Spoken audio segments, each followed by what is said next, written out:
ทุกคนนี่เรียบร้อยทุกคนยะเนาะโอ้โหน้ำผัดเอาไปนะทุกคนเสร็จมากองดองทุกคนเด้อโอ้ผัดมาจากโน่นนะครับ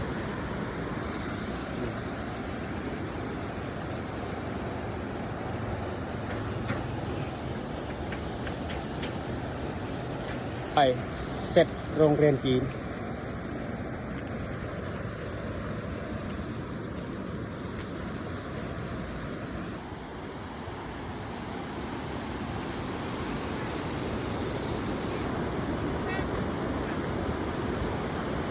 ฝั่งนั้นทุกคนนะเป็นหาดเลย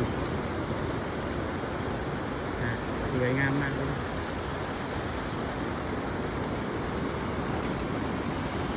เจ้าติดตาม